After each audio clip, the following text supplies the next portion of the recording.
South India shopping mall the wedding మంత్ర సరికొత్త wedding collection south India shopping mall. ఇప్పుడు మీరు చెప్తున్నట్టుగా వాళ్ళందరూ త్యాగాల మీద నడిచింది పార్టీ. ఇప్పుడు కాదని ఎవరు కాదని మీరు అన్నట్లుగా మిలిటెన్సీ పెంచుకోకుండా ఐడియాలజీ పెంచాలి, రాజకీయ చైతన్యం కల్పించాలి మీరు అంటున్నారు. అదైతే జనాల్లో ఉంటే బాగుంటుంది. అది చేయడానికి వీళ్ళకి యూజీలు ఉన్నారు కాబట్టి నిర్బంధం ఉంది కాబట్టి బయటికి రాలేకపోతున్నారు.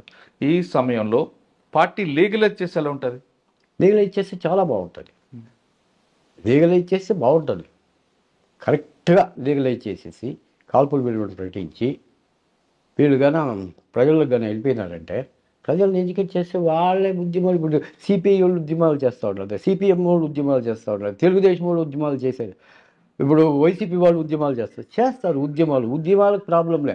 హింసాత్మక ఉద్యమాలు ఉండకూడదు. ఇప్పుడు ఉండేటువంటి పరిస్థితుల్లో హింసాత్మక ఉద్యమాలు ఉంటే అణిచేస్తారు, ప్రభుత్వాలు అణిచేస్తుంది. హింసాదం కాకుండా శాంతియుతంగా ఉద్యమం చేయొచ్చు. శాంతియుతం అంటే ప్రజలు చైతన్యం రావాలి. చైతన్యం అంటే వాళ్ళకి జరిగిన అన్యాయాన్ని వాడిని ప్రశ్నించుకోవాలి. మరి అది ఎందుకు చేయలేకపోతుంది పార్టీ? మొత్తం పార్టీ చేయలే.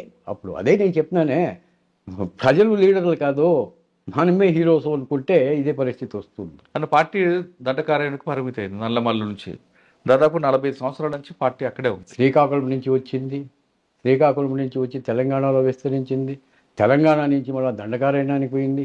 దండకారణ్యం నుంచి బీహార్కి పోయింది, మళ్ళీ ఛత్తీస్గఢ్కి వచ్చింది. ఎక్కడ చూసినా పరిస్థితి. ఒరిస్సా, ఆంధ్ర ఒరిస్సా బార్డర్లో కూడా అదే పరిస్థితి, ఇక్కడ అదే పరిస్థితి. అది పార్టీ దాదాపు ఏఓబీలో కానీ దండకారణ్యంలో కానీ స్థిరంగా ఉంది అనుకుందాం. ఉంది. వాళ్ళు చెప్తున్నట్లుగా 16 జిల్లాల్లో 16 రాష్ట్రాల్లో మేము బలంగా ఉన్నామని చెప్తున్నారు మొన్న లెటర్లో. కానీ గవర్నమెంట్ మాత్రం 6 రాష్ట్రాలకి పరిమితం అంటారు. అది ఏమీ లిమిటెడ్. 6 రాష్ట్రాల్లో కూడా లిమిటెడ్. సార్ 6 రాష్ట్రాల్లో ఉన్నా, పార్టీ చెప్తున్నట్టుగా 16 రాష్ట్రాల్లో ఉన్నా, అక్కడున్న ప్రజలకి వాళ్ళలో అవగాహన కల్పించడానికి పార్టీ ఎందుకు ముందుకు వెళ్ళలేదు? వెళ్ళలేకుండా పోతాం. అంటే వాళ్ళకి అవగాహన కల్పించిన వాళ్ళే ప్రశ్నిస్తారు కదా ఆదివాసీలు. ఇక్కడ వర్గ పోరాటం జరుగుతూ ఉండేది. దండకారణ్యంలో ఉండేటువంటి సహజ వనరులంతా కూడా పెద్దలకు దోచిపెట్టాలా అనేటువంటి ప్లాన్లో ప్రభుత్వాలు ఉన్నాయి వర్గ సమాజంలో. దాన్ని అడ్డుకోవాలనేటువంటి ప్రయత్నం వీళ్ళు చేసింది నిజమే, కానీ అడ్డుకునే పద్ధతి ఇది కాదేమో. ఇది కాదంటారు. ఇది కాదు. ఇదేంటే ఇంత లాస్ వచ్చేది కాదు పార్టీకి. మ్యాక్సిమం లాస్ వచ్చింది. అస్తిత్వ ఉనికికే దెబ్బపడేట్టుంది. మీరు వర్గ పోరాటం అంటున్నారు. రక్త సంబంధం గొప్పదా, వర్గ సంబంధం గొప్పదా? రక్త సంబంధం గొప్పదా, వర్గ సంబంధం గొప్పదా?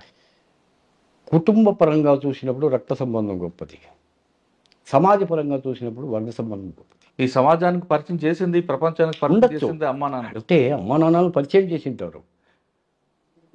అమ్మా నాన్నలు పరిచయం చేసినంత మాత్రాన ఇప్పుడు ప్రవాహం ఎట్లిపోతూ ఉంటుంది, కిందికే పోతుంది.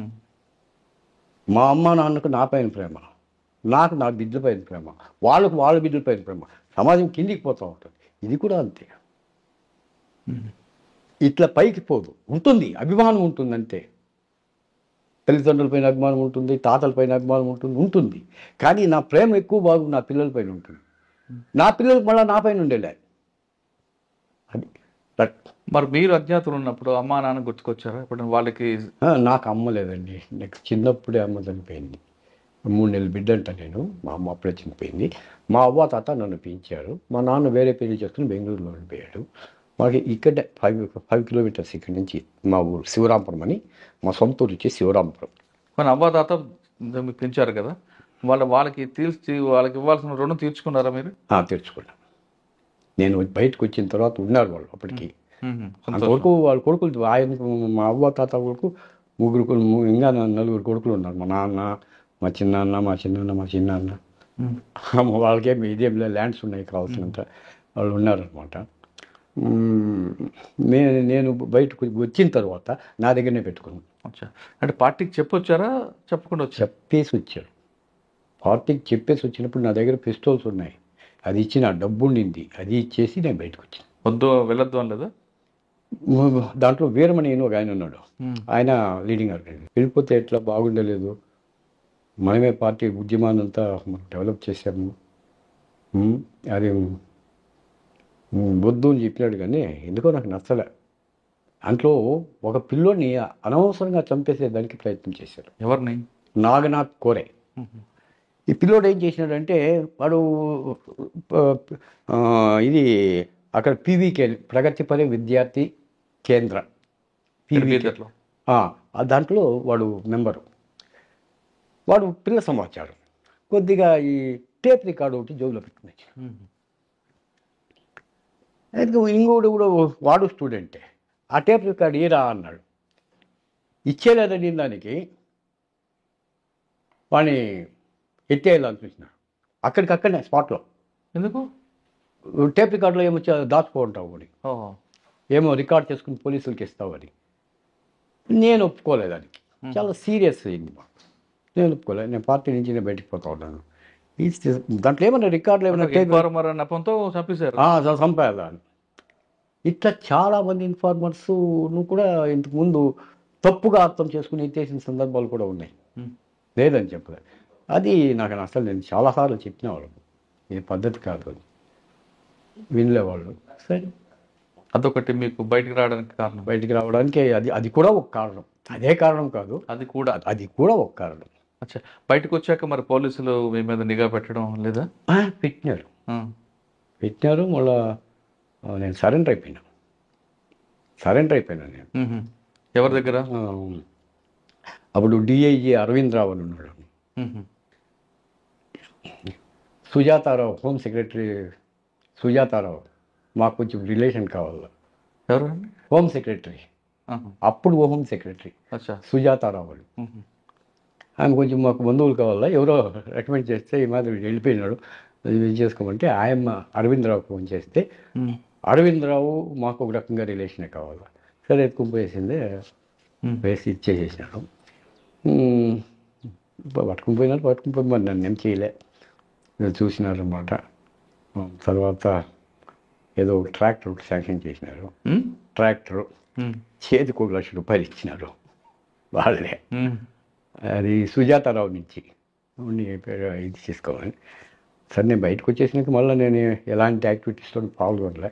ఇక్కడ వచ్చిన కాంగ్రెస్ పార్టీ అప్పుడు ఇది ఉండింది.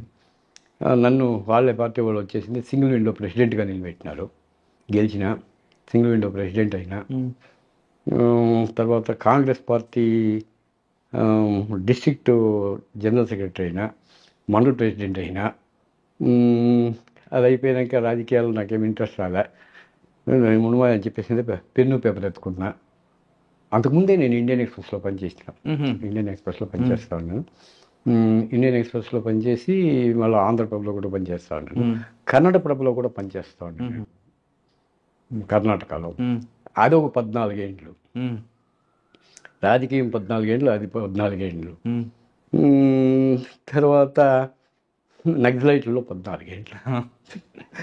42 ఏళ్ళ జీవితం అట్లా అయిపోయింది. ఇప్పుడు ప్రశాంతంగా ఉన్నా.